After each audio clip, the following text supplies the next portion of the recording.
Hi everyone, it's Nicole here from Baby to Sleep, and we are back with part 21 today, night 20 of our journey to a better night's sleep with my 22-month-old Alyssia. So very quickly, very briefly, the journey started just shy of 3 weeks ago now, where we were getting Alyssia, who was she was 21 and a half months old then, from a cot in my bedroom, feeding through the night, waking up multiple times, who became a climber, and transferring her to a toddler bed in her sister's room, stopping breastfeeding and getting her sleeping through the night. Whew, wow, that's a lot to do in a very short space of time. It's a lot to do all at once, because normally you wouldn't tackle all of these things in one go. You'd focus on one thing, get that sorted, then move on to the next. But the circumstances just didn't really allow that this time. So I thought I'll set myself a challenge. I'll put my skills to the test, I'll put my knowledge to the test, and I thought I'll share our journey with you lot, really. So when you're going through these sorts of issues, whether you're going through a transition from a cot to a bed, whether you're looking to stop breastfeeding, looking to help your toddler sleep through, whatever it might be, moving your little one into a shared room, there's something for all of you here, really. In one place. And you can see that actually, do you know what, reality gets in the way sometimes.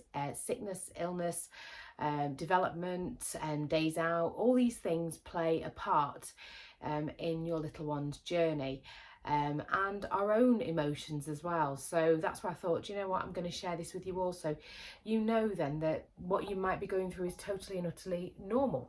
So right, sorry, I'm moving this around quite a bit here, aren't I? I've got a new stand coming tomorrow, so that'll be good. I won't have to hold the selfie stick. Never thought about that before. Anyway, so we had some huge successes last night. The very quick nutshell version is Alyssia slept in her bed in Sophia's room, which is obviously now their room. It's now the girls' room. She actually was in there all night. We had one wake up about 4:15. I took her to the cot thinking, right, here we go, we'll go to the cot now. And she was like, no, bed, mini bed. I said, okay. And I said, right, if we're going to go back to the bed, you've got to be really quiet and you've got to go to sleep. And she said, okay. And we took her to bed. And she lay there and she tested me. She went, Mummy? And I went, shh. And she shut up. And she went to sleep.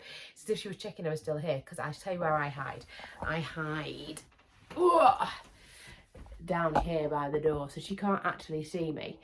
It's just so I'm here, because that'll make it a lot easier for me when I'm ready to when I feel more comfortable that she's settled and I'm ready to say in the night and just go.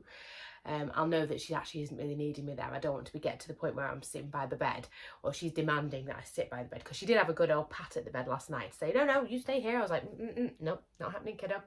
So I'm not going that far back. So I've never had to stay with her, so I thought I'm not going to start now. I'm hiding out the way. More than anything, it's to make sure she actually gets used to going to sleep in the bed, and she's not going to do the getting up, messing around palaver that she likes to do. So that's what happened with the night. So that was all good. She went back to sleep. She woke up at 10:50. Now, I know now that I need to knock my volume up slightly on the monitor, because I only had it on 1, thinking that would be enough. I didn't hear when she was awake. I heard Sophia come into my door at 10:50. Mummy. And Alyssia's just sitting here, bless her, in her bed waiting for me, going, Mummy. She didn't go back to sleep. Tried putting her in bed with me to see if I could, but to be fair, she'd had just shy of 11 hours, so she wasn't going to go back to sleep, really, was she?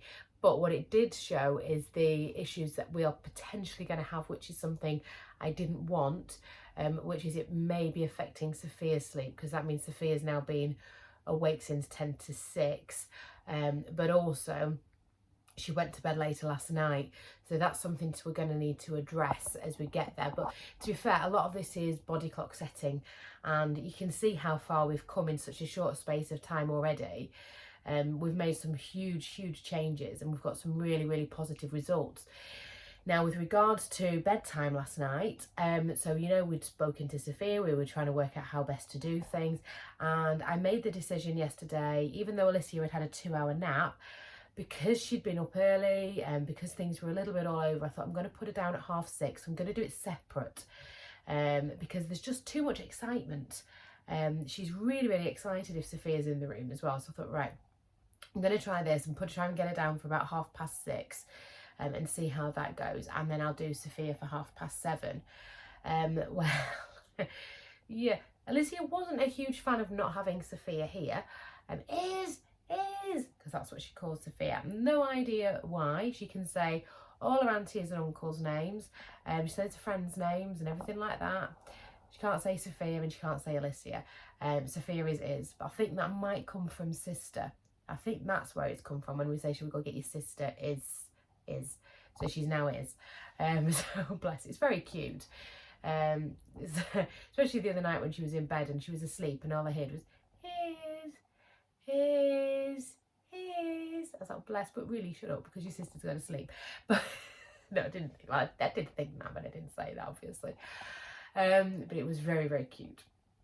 But yeah, so she's done 2 nights where we tried to do bedtime with the 2 of them together, and it was just too chaotic. I felt bad on Sophia, who was having to lie there and wait while Alyssia went to sleep. Alyssia just kept messing around, wanted to play with Sophia. So I thought, right, well, let's try things differently and let's do things separately tonight. So that's what we did. So we did Alyssia at 6:30. She did mess around a little bit, but we got to the point where she did settle. She went to sleep. And she was fast asleep for about 7ish, just gone 7, which is great. Hence why I say 10 to 6. I'm really not that worried. She's had a decent sleep.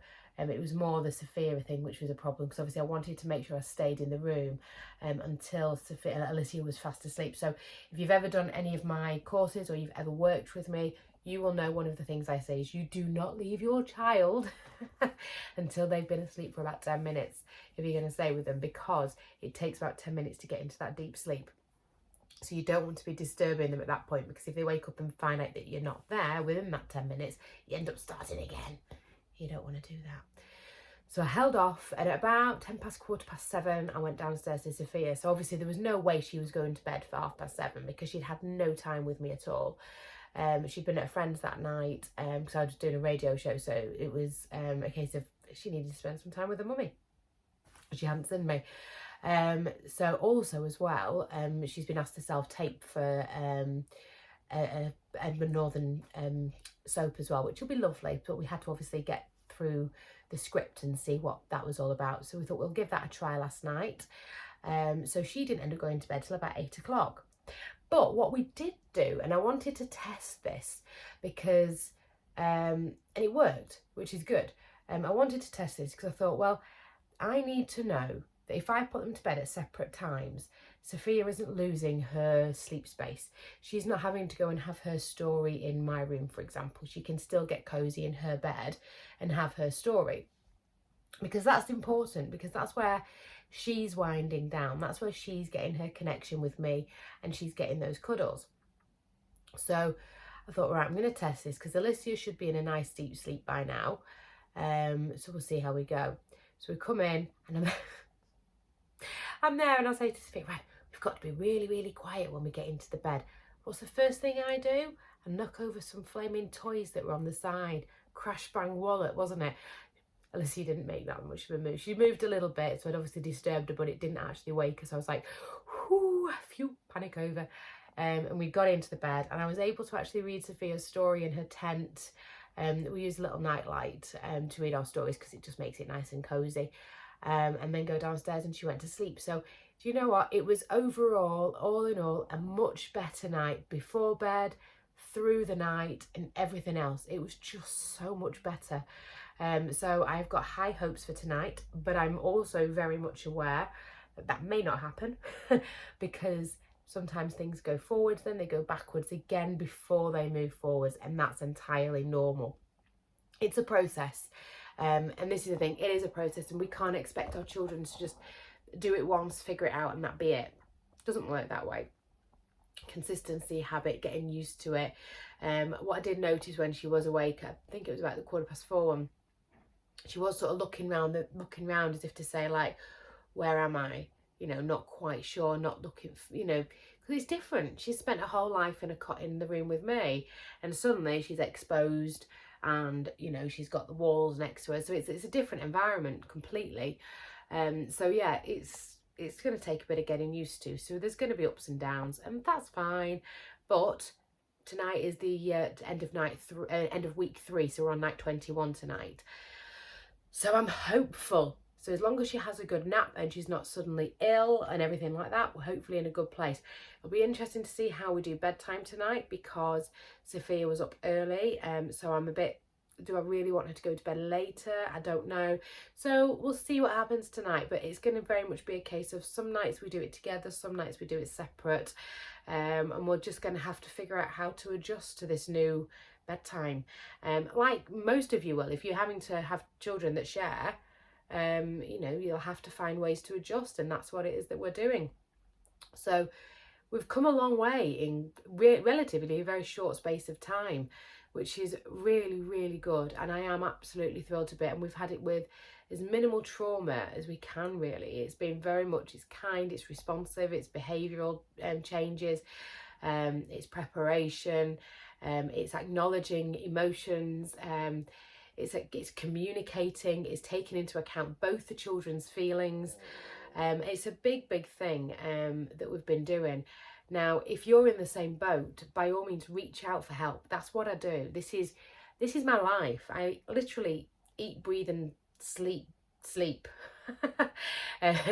So if you're struggling, we have online courses, we have one-to-one support.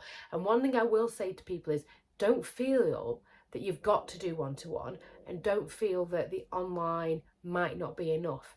The amount of people I say to, try online first, give it a go, and if you need more support, you can just add a bit on. Or if you feel that you need the one-to-one support, you're just going to pay the difference, because I'm not out to sort of try and rip people off. So your worst case scenario is you try out the online and you see how you get on, and you do things in your own time, and you take the knowledge in as and when you need it, and you use the Facebook group. You use me in the Facebook group to help you on that journey, because that's what it's for. It's a support group run by me, and it's me answering your questions and helping you on that journey. So there shouldn't really be a huge need for you to be upgrading to the one-to-one package. In over 2 years, nobody's had to. So, you know, it does work. And I am very responsive in that group, and I will help you. You may choose to add on a little bit of support, maybe a support call, or you might decide to have an hour with me or something like that, whatever it might be. But you don't have to do anything on your own. You can have my hand to help you on your journey to a better night's sleep, and I'll help you from birth right through to 6 years old. I can probably do older than 6, but I just feel like I want to keep within my comfort zone really at the moment. I've got lots going on. But yeah, I can help you on all these different journeys. But yeah, a good night's sleep really doesn't have to be traumatic, and it doesn't have to be a million miles away, and it doesn't have to cost you a fortune to get there either. So if you just check out babytosleep.co.uk, we have the online options and we have the one-to-one. By all means, have a look. There'll be something there, and I'll let you know tomorrow how things go, because we have a new challenge tomorrow, because Alyssia is not in nursery, so we're going to have to go for a nap in the bed. Let's see how that goes. I'm not so sure. It'll be interesting to see anyway. Right, I'll let you know how it goes tomorrow. See you later. Bye.